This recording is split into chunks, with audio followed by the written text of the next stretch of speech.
जय शिव शंकर। सोमनाथ ज्योतिर्लिंग। यह ज्योतिर्लिंग गुजरात के सौराष्ट्र क्षेत्र में स्थित है। प्रजापति दक्ष ने अपनी अश्विनी आदि 27 कन्याओं का विवाह चंद्रमा के साथ किया था। चंद्रमा को पति रूप पाकर दक्ष कन्याएं अत्यंत प्रसन्न हुई और चंद्रमा भी उन्हें पत्नी रूप में पाकर अत्यंत संतुष्ट हुआ। सभी पत्नियों में चंद्रमा को रोहिणी विशेष प्रिय थी। इससे दूसरी स्त्रियों को बड़ा दुख होता था। वे सब अपने पिता दक्ष की शरण में गए और उनसे अपना दुख व्यतीत किया। उनकी बात सुनकर दक्ष भी दुखी हो गए और चंद्रमा के पास जाकर बोले कि हे चंद्र, तुम निर्मल कुल में उत्पन्न हुए हो।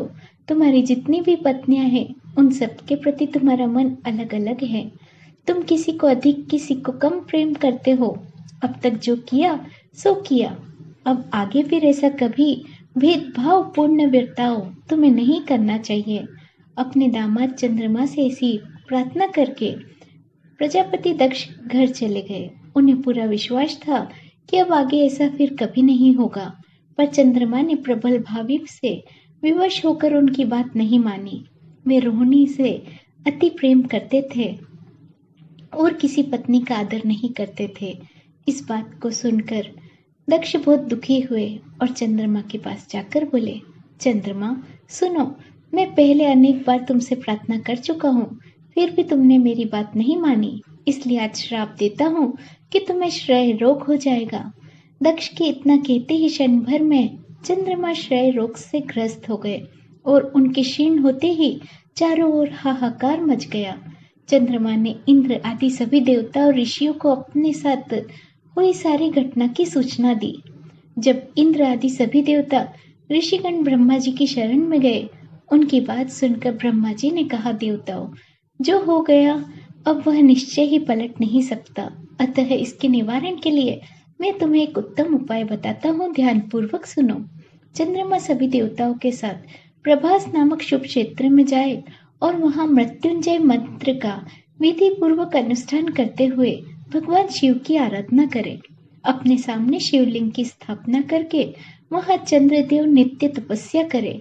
इससे प्रसन्न होकर शिव उन्हें क्षय रहित कर देंगे। तब देवताओं तथा ऋषियों के कहने से ब्रह्मा जी की आज्ञा के अनुसार चंद्रमा ने वहां 6 महीने तक निरंतर तपस्या की। मृत्युंजय मंत्र से भगवान वृषभ ध्वज का पूजन किया। 10 करोड़ मंत्र का जप और मृत्युंजय का ध्यान करते हुए चंद्रमा वहां स्थिर चित्त होकर लगातार खड़े रहे।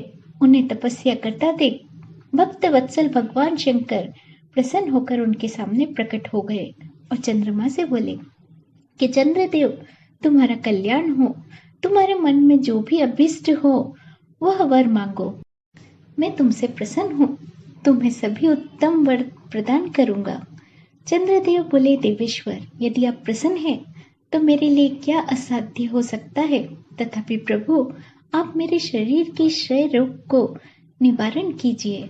मुझसे जाने अनजाने जो भी अपराध हुए उन्हें क्षमा कीजिए। शिव जी ने कहा, चंद्रदेव, एक पक्ष में प्रतिदिन तुम्हारी कला क्षीण हो और दूसरे पक्ष में फिर वह निरंतर बढ़ती रहे। इसके बाद चंद्रमा ने भक्तिभाव से भगवान शंकर की स्तुति की। देवताओं पर प्रसन्न हो उस क्षेत्र के महात्म्य को बढ़ाने तथा चंद्रमा की यश को विस्तार करने के लिए भगवान शंकर उन्हीं के नाम पर वहां सोमेश्वर कहलाए और सोमनाथ के नाम से संसार में विख्यात हुए। सोमनाथ का पूजन करने से उपासक के क्षय तथा कोढ़ी आदि रोगों का नाश हो जाता है। उसी स्थान पर सभी देवताओं ने सोमकुंड या चंद्रकुंड की स्थापना की, जिसमें शिव और ब्रह्मा का सदा निवास माना जाता है। सोमकुंड इस भूतल पर पाप नाशक तीर्थ के रूप में प्रसिद्ध है।